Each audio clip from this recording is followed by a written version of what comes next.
ជំរាបសួរសួស្តីអ្នកនរគ្នា welcome back ខ្ញុំសេនីមានវីដេអូម្ដងទៀតហើយជួបគ្នាម្ដងទៀតហើយខ្ញុំស៊ូរ៉ា Yes និយាយទៅវីដេអូកាលមុនយើងធ្វើ Q&A ពី Body Care សួរឆ្លើយសំណួរអ្នកនរគ្នាពីការថែរក្សាស្បែកខ្លួនចឹងថ្ងៃហ្នឹងគឺយើងឆ្លើយពីការថែរក្សាស្បែកមុខវិញម្ដងហ្នឹងហើយអ្នកនរគ្នាដោយសារតា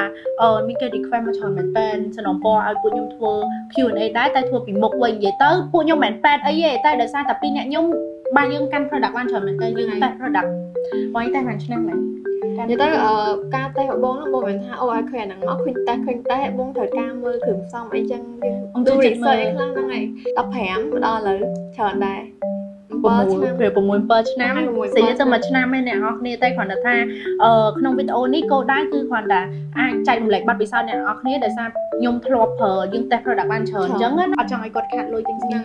អីដែលមិនត្រូវមុខគាត់អញ្ចឹងណាយ៉ាអញ្ចឹងឥឡូវយើងកុំឲ្យខាត់ពេកយើងចាប់ដើមតែមុននឹងចាប់ដើមសូមអរគុណទៅកាន់ម្ចាស់ឧបត្ថម្ភវីដេអូណាសិកា baby face mask Yes អ្នកនរគ្នានិយាយទៅបងសូរ៉ាគាត់អ្នក send ឲ្យខ្ញុំគាត់ recommend មកនឹងឲ្យខ្ញុំទៅខ្ញុំក៏បានសាកអានេះគឺជាចង់កន្លះឆ្នាំដែរកន្លះឆ្នាំហ្នឹងហើយកន្លះឆ្នាំនិយាយទៅបើសិនខ្ញុំពេលខ្ញុំបិទម៉ាស់ហ្នឹងមានអារម្មណ៍ថាវាស្ដើងមែនតើវាដូចថាវាស្រាលនៅលើមុខមែនតើស្ដើងហើយអសិនវាក៏ស្រាលដែរវាអត់មានស្អិតនៅលើមុខហ្នឹងហើយអាហ្នឹងអត់ស្អិតទេម៉ាស់នេះវិញយើង focus ទៅលើ deep hydration ដល់ចិត្តទឹកដល់ស្បែកយើងអញ្ចឹងណាចាហើយវាសំខាន់ជួយcalmingខ្ញុំជួយចិត្តម៉ាស់ណាជួយ calming ដោយសារតែមុខខ្ញុំ make up ច្រើនដល់ពេលមុខខ្ញុំ make up ច្រើនទៅវាអាសារ៉ូវាអាសារឡើងក្រហមអញ្ចឹងណាចាអញ្ចឹងទៅវាដូចជួយបង្ក្រាបអារ៉ូនឹងបានច្រើនមែនតើហើយអានេះក៏វាជួយឲ្យតឹងស្បែកហើយជាមួយទៅឲ្យមុខភ្លឺដែរអញ្ចឹងតោះឥឡូវយើងចូលទៅសំណួររបស់យើងអស់គ្នាមានច្រើនមែនតើអូខេសំណួរទី1ដែលគេសួរច្រើនមែនតើហ្នឹងគឺនិយាយពីហ៊ុនញើសបងឯងខ្ញុំមានហ៊ុនញើសដែរខ្ញុំនិយាយទៅណាគេក៏មានហ៊ុនញើសដែរមិនថាប្រុសស្រីឬក៏ក្មេងចាស់គាត់ថាហ៊ុនញើសវាទូចឬក៏ធំទៅតាមវ័យរបស់យើងវាអាចចែកទៅជាវ័យទៅណាវ័យក្មេងទៅយើងអត់សូវមានហ៊ុនញើសអ្នកខ្លះគាត់មានវ័យគាត់នៅវ័យក្មេងប៉ុន្តែគាត់មានហ៊ុនញើសតាំងវ័យក្មេងដោយសារតែកតាសែនកតាឧទាហរណ៍ថាឪពុកម្ដាយគាត់មានហ៊ុនញើសធំហ្នឹងទៅគាត់ក៏អាចមានហ៊ុនញើសធំដោយសារតែការហ្នឹងខ្ញុំទៅតេស្តស្បែកខ្ញុំអង្គុយមើលគេតេស្តស្បែកហ្មងគេមានម៉ាស៊ីនតេស្តស្បែកហើយមានក្មេងៗគាត់ទៅតេស្តច្រើនកាន់នៅ Eden ខ្ញុំអង្គុយស្ដាប់គាត់ដល់ 4-5 ម៉ោងហើយនិយាយពីស្បែកមុខខុសៗគ្នាដែលគាត់ពិនិត្យមើលអញ្ចឹងណាអញ្ចឹងភាគច្រើនគឺក្មេងៗឥឡូវគឺគាត់មានហ៊ុនញើសធំមែនតើទី1គឺនៅពេលដែលហ៊ុនញើសធំអ្វីដែលអ្នកគ្រូពេទ្យផ្ដាំទៅគាត់ហ្នឹងគឺទី1គឺគាត់លាងមុខគាត់បានស្អាតចាអញ្ចឹងដូចថាឥឡូវក្មេងៗគាត់អាសា make up ច្រើនអញ្ចឹងពេលខ្លះយើងផលិតផលខ្លះក៏វាសុទ្ធអាខ្លះក៏អត់សុទ្ធអញ្ចឹងទៅអញ្ចឹងពេលខ្លះបើសិនជាគាត់អត់បានសម្អាតបានល្អពីក្នុងហ្នឹងទេវាក៏អាចធ្វើឲ្យហ៊ុនញើសយើងវាធំសំខាន់ធំហើយវាខ្មៅទៀតវាស្អាតហ្នឹងហើយវា dual skin ណាដូចមុខសក់ស្លាក់អីចឹងហ្នឹងហើយអញ្ចឹងសម្រាប់អ្នកគេដែលគាត់មានហ៊ុនញើសធំខ្ញុំ recommend ឲ្យគាត់ទៅមើលខាងមើល foam គាត់ដងទៀតអញ្ចឹងណាថាមើល foam មើលការ skin care អីចឹងហើយនឹង make up ហើយនឹងធូលីដីមេក្តៅពេកក៏បណ្ដាលឲ្យយើងឡើងហ៊ុនញើសធំដែរខ្ញុំគិតថាការលាងសម្អាតមុខវាសឹងតែសំខាន់ជាងការយើងដាក់សេរ៉ូមអីពីលើទៀតហើយតែយើងលាងសម្អាតមុខស្អាតរបស់ដែលយើងប្រើទៅបន្ទាប់ហ្នឹងគឺវាចូលឲ្យបានជ្រៅទៅក្នុងស្បែករបស់យើងឯងចាអញ្ចឹងអាហ្នឹងអ្នកនរគ្នាត្រូវដូចថា pay attention ទៅលើហ្នឹង Yes I want to know what are the difference between toner and cleansing water ខ្ញុំគិតថា cleansing water ហ្នឹងវាដូចគេមុនលាង foam ចាហ្នឹងហើយគេប្រើសម្រាប់ remove make up ឬក៏ជាតិ sunscreen នៅលើផ្ទៃមុខរបស់យើងណាអញ្ចឹងទៅគឺយើងប្រើ cleansing water ហើយបានយើងប្រើ foam ដើម្បីបញ្ជាក់ថាស្បែកយើងប្រកាសជាបានលាងស្អាតមែនអញ្ចឹងហើយបើសិនជាគាត់ចង់ឲ្យកាន់តែស្អាតម្ដងទៀតអានឹងយើងប្រើ toner មួយតង់ទៀតអញ្ចឹងសរុបមកគឺ cleansing water គឺយើងប្រើមុនយើងប្រើ foam សម្រាប់ toner គឺយើងប្រើក្រោយពេលយើងប្រើ foam Okay I'm so stressed about my acne scar I don't know what to do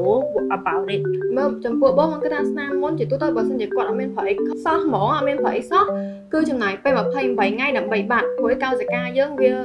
ងាប់រាល់ថ្ងៃវាកើតរាល់ថ្ងៃអញ្ចឹងណាអញ្ចឹងបើសិនជាគាត់ចង់បាត់លឿនគឺគាត់អាចប្រើជាប្រភេទ spot cream បើគាត់ចង់ច្បាស់គឺគាត់អាចទៅ clinic ទៀតក៏គេអាចឲ្យជាប្រភេទ spot cream ឲ្យគាត់ប្រើទៅលើកន្លែងដែលគាត់មានស្នាមណាចាហើយកុំឲ្យគាត់ត្រូវថ្ងៃព្រោះការត្រូវថ្ងៃវាធ្វើឲ្យអាស្នាមរបស់យើងហ្នឹងឡើងទៅជាពណ៌ខ្មៅអញ្ចឹងវាឡើងវាជ្រៅនៅក្នុងស្បែកយើងអាស្នាមហ្នឹងកាន់តែគ្រាប់បាត់ណាធ្វើមិនបានបាត់មុខងាយនឹងប្រតិកម្មបានន័យថាមុខគាត់ងាយរោលតែធ្វើមិនបានកុំឲ្យឆាប់រោល សម្រាប់ខ្ញុំគិតថាបើណាគេមុខគាត់ដឹងកាពិតនៅពេលដែលគាត់ដឹងស្បែកមុខខ្លួនឯងគាត់ស្រួលរកផលិតផលលេអញ្ចឹងឧទាហរណ៍ថាបើមុខគាត់ងាយរោលអញ្ចឹងមកមុខគាត់ sensitive skin អញ្ចឹងគាត់អាចរកម៉ាស់ណាដែលសម្រាប់ sensitive skin ម៉ាស់ណាដែលមានអក្សរ calming អីអញ្ចឹងទៅ soothing អីអញ្ចឹងទៅតែសាក់ជាមួយម៉ាស់នេះដែរហ្នឹងឯងចាព្រោះឲ្យតែខ្ញុំប្រើម៉ាស់នេះមានអារម្មណ៍ថាវាស្ដើងមែនតើវាស្ដើងវាឆាប់ចូលមុខទឹក essence ច្រើនប៉ុន្តែ essence ហ្នឹងមិនយើងមានអារម្មណ៍ថាវាមិន gel វាមិនវាតក់វាជាតក់តបមកអូខេនេះគឺច្រើនមែនតើគេសួរថាតើក្មេង3 4 10ឆ្នាំគួរប្រើ skin care អត់គួរប្រើយទៅជាទូទៅគាត់យើងជា baby នេះគឺគេប្រើឲ្យយើងប្រើក្រែមផ្ដល់សំណើមហើយប៉ុន្តែគាត់ថាមានផលិតផលទៅតាមវ័យរបស់គាត់ណាអញ្ចឹងបើសិនជាគាត់ទៅមក13 14អញ្ចឹងគឺគាត់គ្រាន់តែប្រើលក្ខណៈជា basic skin care បានហើយដូចជាទី1គឺលាងសម្អាតមុខប្រើផលិតផលណាដែលវាស្រាលទី2ប្រើ toner ទី3ប្រើក្រែមផ្ដល់សំណើមហើយទី4ហ្នឹងគឺសំខាន់ជាងគេគឺការពារកម្ដៅថ្ងៃប្រើ sunscreen ព្រោះលេការពារកម្ដៅថ្ងៃគឺសំខាន់មែនតើទោះបីជាយើងទៅ clinic អីក៏ដោយគឺសឹងតែថាយើងចេញទៅក្រៅទោះបីយើងអត់បាច់ប្រើសេរ៉ូមបាច់ប្រើអីក៏ដោយគឺយើងត្រូវតែប្រើ sunscreen ទី1គឺវាកុំឲ្យមុខយើងឆាប់ឡើងអាចរយអាទី2ហ្នឹងគឺជួយនឹងហ្មងអ្នកអរគ្នាហ្នឹងហើយជួយហើយ sunscreen គឺវាជួយច្រើនវាជួយដូចយើងការពារមុខយើងឲ្យមាំជាងមុនដែរអញ្ចឹងសម្រាប់3 4 10ឆ្នាំបើសិនជាគាត់អាចប្រើ skin care ក៏ប្រើណាស្រាទៅយើងបាច់ប្រើណាដែលព្រោះខ្ញុំគិតថា3 4 10ឆ្នាំអរម៉ូនគាត់អាចប្រែប្រួលហើយស្បែកគាត់នៅស្ដើងហើយនៅស្អាតទេអ្នកអរគ្នាស្អាតទូទៅមុខប៉ុណ្ណឹងស្អាតធម្មជាតិក៏ពិតខ្ញុំចាប់ផ្ដើមប្រើ skin care ហ្មងកាលខ្ញុំទី11ខ្ញុំ7 10ឆ្នាំទេតែពីហ្នឹងគឺខ្ញុំលាង foam អីធម្មតាដោយសារកាលនេះខ្ញុំអត់ make up តែបើសិនជា make up អាហ្នឹងបានយើងត្រូវការអីជំនួយពីលើបន្ថែមទៀតអញ្ចឹងណាអញ្ចឹង yes តែសំខាន់ខ្ញុំអត់ចង់ឲ្យពួកគាត់ដូចថាចេះតែប្រើអ្នកនរគ្នាអ្នកនរគ្នាមុននឹងខ្ញុំចង់ប្រាប់ក្មេងៗមែនតើដោយសារតែឥឡូវយើងមានផលិតផលច្រើនមែនតើនៅលើទីផ្សារអញ្ចឹងពេលខ្លះការជ្រើសរើសផលិតផលអ្នកនរគ្នាទី1គឺត្រូវស្គាល់មុខខ្លួនឯងច្បាស់សិនថាអ្នកនរគ្នាមុខស្ងួតមុខមុនឬមួយក៏អីអញ្ចឹងបើអ្នកនរគ្នាមានបញ្ហាអីទៅរកអាផលិតផលដែលជួយបញ្ហាហ្នឹងកុំចេះថាអានេះល្អតែគេនិយាយអានេះល្អព្រោះនេះតែពេលប្រើតែបាន2ថ្ងៃឃើញគេនិយាយនោះល្អទៅប្រើនោះវិញហ្នឹងហើយអ្នកនរគ្នាកុំរកផលិតផលអីដែលថាលឿនហ្នឹងហើយលាបមួយថ្ងៃសអីហ្នឹងឲ្យស្អាតអីហ្នឹងក៏ពិត skin care ដូចស្បែកយើងអញ្ចឹងវាត្រូវការដូរម្ដងតិចមិនរបៀប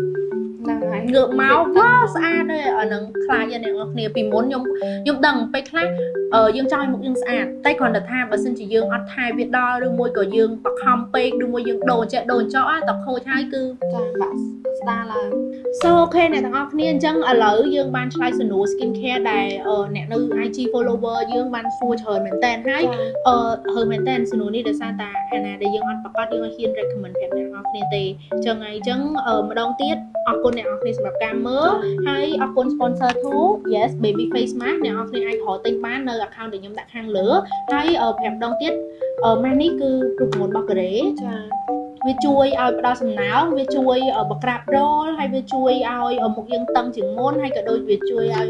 មុខយើងភ្លឺដែរអញ្ចឹងអ្នកនរគ្នាអាចសាកបានដោយសារតែខ្ញុំប្រើហើយដែរបងសុរាប្រើហើយដែរក៏ពិតម៉ាស់ភាគច្រើនដែលខ្ញុំអាចខ្ញុំជឿជាក់ថាខ្ញុំអាចមកសាកមុនគេហ្នឹងក៏ពិតទទួលបាន recommend ដែរអញ្ចឹងបងសុរា recommend ហើយណាអត់ yes yes អរគុណអ្នកនរគ្នាមែនទែនសម្រាប់ការមើលហើយដូចខ្ញុំប្រាប់អ្នកនរគ្នាអញ្ចឹងវីដេអូហ្នឹងគឺជាវីដេអូដែលពួកខ្ញុំ sharing experience ដែលខ្ញុំបានតេស្ត product ច្រើនមែនទែនមួយបងសុរាថាមានមិនអញ្ចឹងណាអញ្ចឹងសង្ឃឹមថាអ្នកនរគ្នាចូលចិត្តវីដេអូហ្នឹងហើយអាច find something helpful អញ្ចឹងណាតែបើសិនជាអ្នកនរគ្នាមានបញ្ហាមុខខ្លាំងដូចថាមានបញ្ហាខ្លាំងមានមុនមានអីអញ្ចឹងខ្ញុំនៅតែ recommend ឲ្យអ្នកនរគ្នាទៅពេទ្យល្អជាងយើងរាវ product ហកខ្លួនឯងអញ្ចឹងណាអញ្ចឹងបើយើងទៅពេទ្យគេរៀនអស់ច្រើនឆ្នាំហើយនោះគេបើកពេទ្យបានអ្នកទាំងអស់គ្នាអញ្ចឹងទៅអញ្ចឹងវាអត់យើងចំណាយលុយតែម្ដងក៏វាអាចស្រួលដែរអញ្ចឹងមានតែប៉ុណ្្នឹងឯងវីដេអូហ្នឹងខ្ញុំទទួលថាអ្នកនរគ្នាទទួលបានចំណេះដឹងថ្មីៗពីការស្ក្រាប់មុខអីចឹងហើយកុំភ្លេច follow Instagram ពីអ្នកខ្ញុំ yes ហើយប៉ុណ្្នឹងឯងអរគុណបងសុរាដែលចូលវីដេអូស្អីនេះ again yes អញ្ចឹងជួបគ្នានៅវីដេអូក្រោយ bye bye ជម្រាប